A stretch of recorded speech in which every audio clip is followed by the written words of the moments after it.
All right, everybody, we're going to start looking at some of the major battles and strategies used by both the Axis powers and the Allied powers in World War II.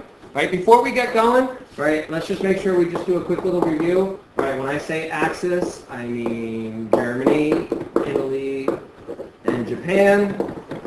And when I mean the Allies, I'm talking about pretty much everybody else. No, only kidding.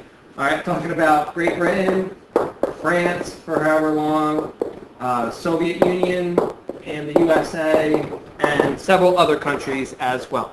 All right, so if we're looking at the battlefield itself, I know we just finished the home front, right? But when we start looking at the battles themselves, we're looking at two fronts or theaters. Sometimes that's what we'll refer to them as, in this particular theater, in that theater.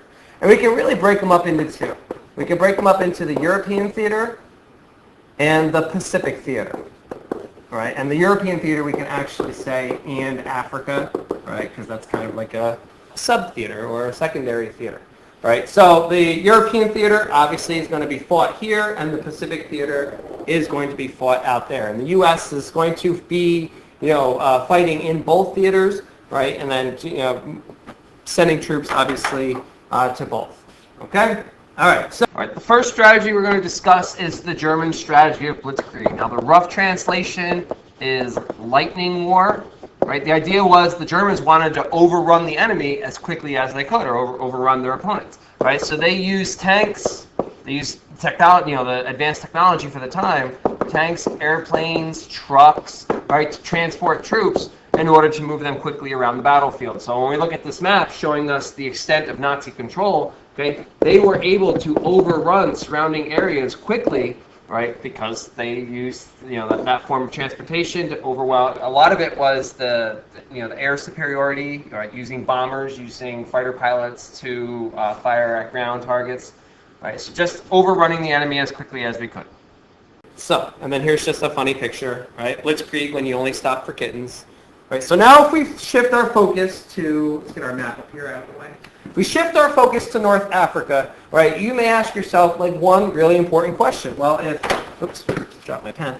If here's Italy and here's Germany, and these are the Axis powers that the Allies are trying to defeat, why on earth are we looking at a map of North Africa? Right, and the idea was simple, is that the Germans and the Axis powers built very, very strong defensive fortifications, right, in that part of France. So any kind of Allied invasion was going to be very difficult. It's going to cost lots of lives. So the Allies thought that a more feasible solution, right, was to expand throughout North Africa. Now, up to this point, the Axis powers were doing very, very well in North Africa. Okay, Erwin Rommel, German general here. Okay, he was going to lead the Axis forces, right, trying to get a hold of Egypt and the Suez Canal, right, because obviously it's then control the Middle East where the oil is, right. So the Allies, primarily the British, turned him back at the Battle of El Alamein, right. U.S. troops are then going to come in through Morocco, right. The goal here of the Allies was to seize North Africa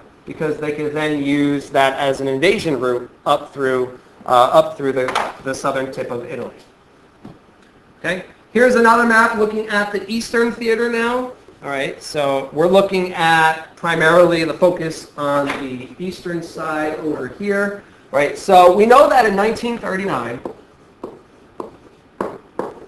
the Germans and the Soviets signed the Non-Aggression Pact, which simply means that they agreed not to fight one another.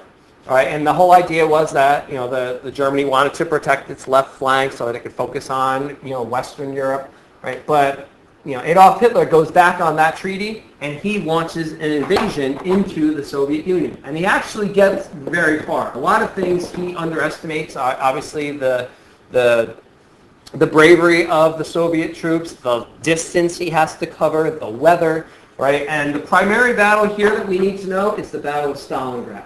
Right? Obviously, it's named after Joseph Stalin, who was the Soviet dictator. It was a very important city, right, with regards to morale for both the Germans and the Soviets. So this cartoon is kind of showing you how the Soviet soldiers were able to force back and make the Germans retreat.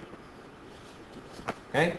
Now we're going to look at the rest of the European theater. Right? Obviously, we have lots of battles in there, but we can only talk about some of the major ones.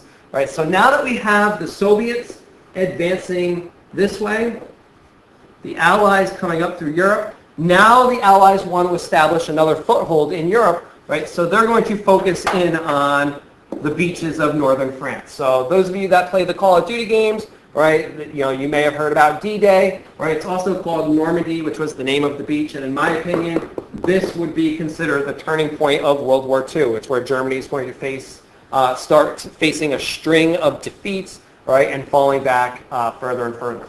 So the idea the Allies had, so we're going to take this map right here, we're going to zoom in down here, is to take a bunch of Allied troops and bring them across the English Channel here, right, and then to establish a beachhead right there in northern France. 150,000 troops, right? Obviously, we're going to lose lots of lives. This picture should look familiar. It's hanging in our classroom.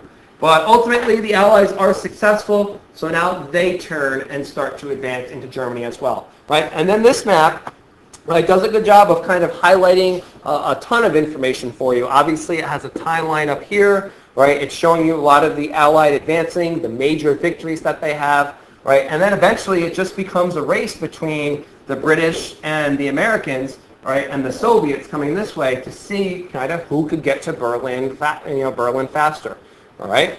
Now if we shift our focus to the Pacific theater, all right? We know that after Pearl Harbor, the U.S. gets involved in World War II, right? But that wasn't the only attack that the Japanese had launched at that time. So several other islands, all right, all out across the Pacific, right? Some major battles we need to look at, right? First one being the Battle of Midway, right? Easy way to think about it. It was midway between Pearl Harbor and Japan, right? We don't have the ability to attack Japan directly, so we got to start thinking about all of the islands and territories that Japan controls, right, and see if we can take them back. Right, here's a strategy that Japan used, right, that was very, very difficult to defend. So the first strategy we had was Blitzkrieg. This would be another one. Right? Japanese military made use of kamikaze pilots, which would essentially be suicide pilots. Right? They were willing to sacrifice their life in order to inflict as much damage as possible. For instance, once they run out of ammunition, they would fly their airplane right into a battleship or right into an aircraft carrier to try and take that ship down with them. And obviously that's a very difficult thing to defend against. So this map does a better job of showing you, right, the Allied strategy to fight the Japanese in the Pacific, which is known as island hopping, which really is a very, very simplified term, right, meaning we're hopping from island to island to island. Right? So here's Pearl Harbor out here. Like I said, Japan is way too far for the American Navy to get to, right? So we got to start thinking about establishing beachheads or establishing launching points, right, to get ourselves closer. Right, so we got the Battle of Saipan, Iwo Jima, Okinawa. This should be a very famous picture here, right? Until we are close enough where we could launch a full-scale invasion into Japan. But there's a problem with that, right? If we launched a full-scale invasion, it would have cost us almost a million. Drop my pen.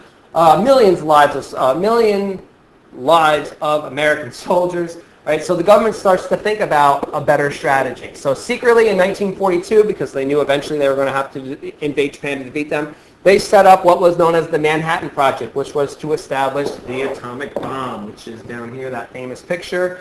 Okay, August 6, 1945 is the dropping of the first atomic bomb. Right, the Japanese do not surrender. So 3 days later, the U.S. military drops a second atomic bomb on Nagasaki, right? And then August 14th, the Japanese are going to surrender completely.